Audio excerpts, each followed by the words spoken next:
Okay, folks, buckle up. We're going deep on economics this time. And if you've been to the grocery store lately, you've seen it. Eggs are like golden nuggets now, thanks to this crazy combo of avian flu and prices going haywire. Don't forget to like and subscribe if you want more deep dives like this. You're looking at almost $5 for a dozen eggs these days. That's a 53% jump from last year. And get this, the USDA is saying prices could spike another 41% on top of that. It's enough to make anyone's budget go sunny side up. But hey, the USDA is not just sitting around. They've got a $1 billion plan to tackle this whole egg extravaganza. This plan's got three main parts. First, they're throwing down $500 million for biosecurity on egg farms. Think of it like a shield to protect those chickens from the avian flu. You'll be offering advice consulting, even covering up to 75% of the costs for farms to fix any weak spots. Then there's another $400 million, specifically for relief payments to farmers who got slammed by the flu. This is actually continuing a program that started under the last administration. And lastly, they're putting $100 million into research and development for vaccines and treatments for chickens. Hopefully, these scientific breakthroughs mean we won't have to wipe out whole flocks when outbreaks happen. That'd be a win for the birds and for our wallets.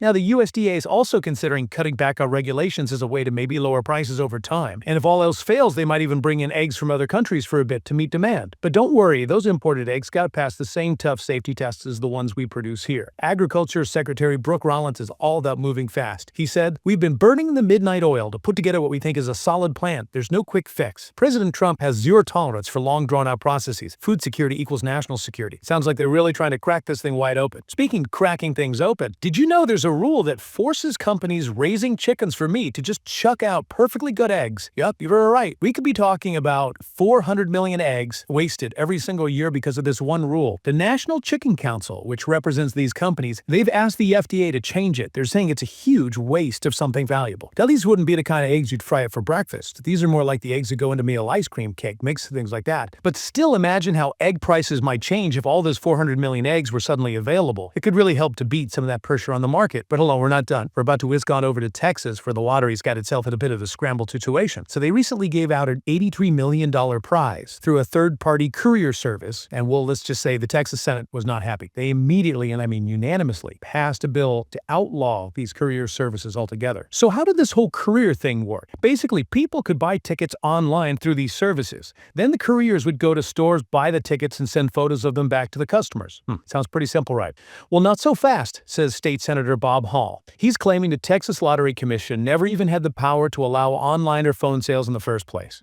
He's calling it a criminal conspiracy to defraud Texans. Well, strong words. The Lottery Commissioners are looking into the senator's concerns, but meanwhile, there are like the zillion investigations going on. The Texas Rangers, the Lieutenant Governor, even the Attorney General are all looking into it. Looks like everyone wants to get to the bottom of this.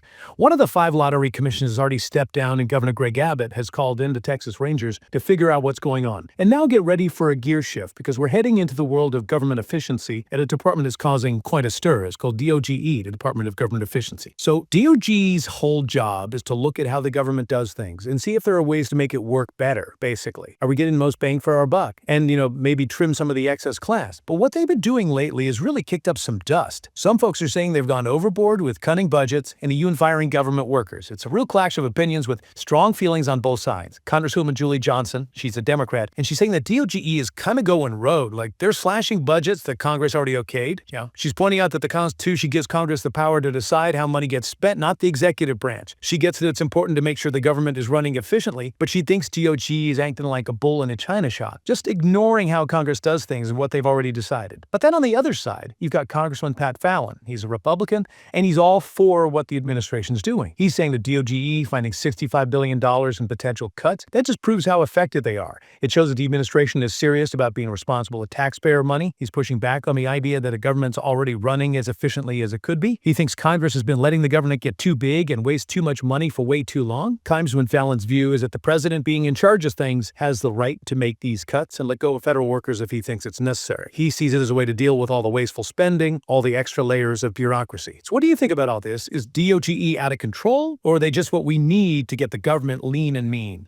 It's a question that gets to the heart of how we see the role of the government. How big should it be, or should it be responsible for? Tough question. All right, let's circle back to those eggs for a sec. We've talked about the bird flu, the USDA's plan, the UN whole thing about the 400 million wasted eggs. It's a lot to unpack, right? Each piece of the puzzle has its own twists and turns and possible solutions, but it all comes down to one big question. How do we make sure we've got a steady supply of eggs that people can actually afford? I mean, they're pretty essential. This question is probably going to stay scrambled for a while. while longer. The government, the egg industry, regular folks like us, we're all trying to figure out what to do about this bird flu and how it's hitting our wallets and our breakfast plates. If you've been enjoying this deep dive into eggs, lotteries, and the ins and outs of government efficiency, make sure to hit that like button and subscribe for more explorations just like this. Look at you next time. This whole Texas lottery thing, it really shows you how important it is to have clear rules and, people keeping an eye on things. Especially when you're dealing with something like gambling, it makes you think about these third-party services popping up and whether there are loopholes in the laws. And then you've got this debate about DOGE, and it shows you just how divided people are about what the government should be doing. Is it always about being efficient, or are there times when you got to put other things first, like protecting people's jobs or making sure important services have enough money? It's a tough one. And these are questions that go way beyond just eggs and lotteries and,